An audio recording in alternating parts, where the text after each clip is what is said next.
সেখানে সম্মান প্রদর্শন করা লাগে, আদব রক্ষা করা লাগে। এই জন্য একজন আশিক বড় সুন্দর করে বলেছেন, আই জায়ের বাইতে নববী ইয়াদ রাহে,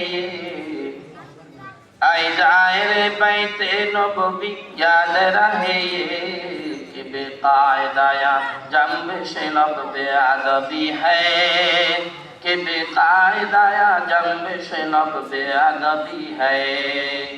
आहिस्ता कदम नीचे निगाह पुश्ते सदा हो, आहिस्ता कदम नीचे निगाह पुश्ते सदा हो, खाबिदाए हाँ रूहे रसूल अरबी है। पाकीज़ा तरक अर्श बरी जन्नत फिरदौस, आराम गहे पाक रसूल अरबी है, आराम गहे पाक रसूल अरबी है।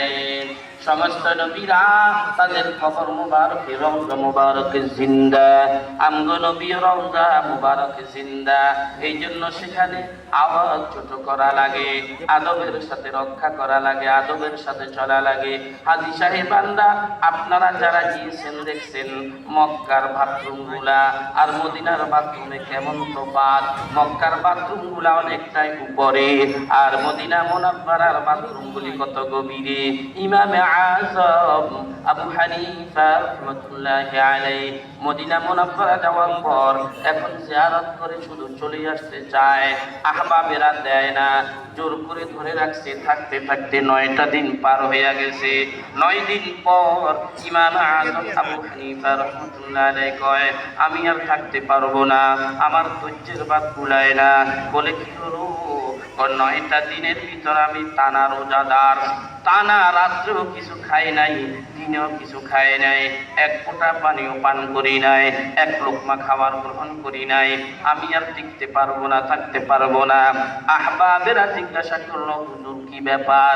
আমি পানি পান করি নাই, এজন্য পানি পান করলে আমার প্রস্রাবের ব্যাগ হবে। আমার নবী যেই মাটিতে শোয়া, আমি কেমনে এখানে প্রস্রাব করবো? আমার আত্মা দেয় না। আমি এক লোকমা খাবার গ্রহণ করি নাই, কেমনে খাবো?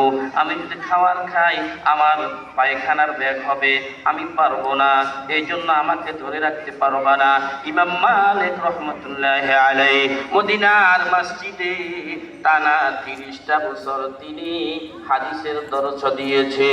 একটা মাযহাবের প্রবর্তক ইমাম এই 30টা বছরের ভিতরে কোনোদিন মদিনার আশেপাশে তিনি পায়খানা প্রস্তাব করে নাই, বহু দূরে চলে যাইতেন। আল্লাহু আকবার। আহলে সুন্নাতুল জামাতের 1 নম্বর আকীদা, আল আম্বিয়া ওয়াহয়াউন ফি কুবুরিহিম, সব নবীরা তাদের কবর মুবারক জিন্দা। আহলে সুন্নাতুল জামাতের আরেকটা আকীদা হলো নবীরা যেই কবর মুবারক রয়েছে সেখান থেকে লড়ে না, সেখান থেকে কোথাও স্থানান্তরিত হয় না, আপন আপন জায়গায় তারা বিদ্যমান। কিন্তু আমগো নবী কেমন দামি নবী, শ্রেষ্ঠ নবী, আল্লাহ পাক রব্বুল আলামিন একদিন একটা মুহূর্তে রাত্রের একটা অংশের মধ্যে সমস্ত নবীদেরকে আপন আপন কবর মুবারক থেকে উঠায়া আমগো নবীর সৌজন্যে একটা জায়গায় একত্রিত করেছেন। আওয়াজ দিয়া বলেন না সুবহানাল্লাহ। আপনারা সবাই জানেন আমগো নবীর মেরাজ হইছে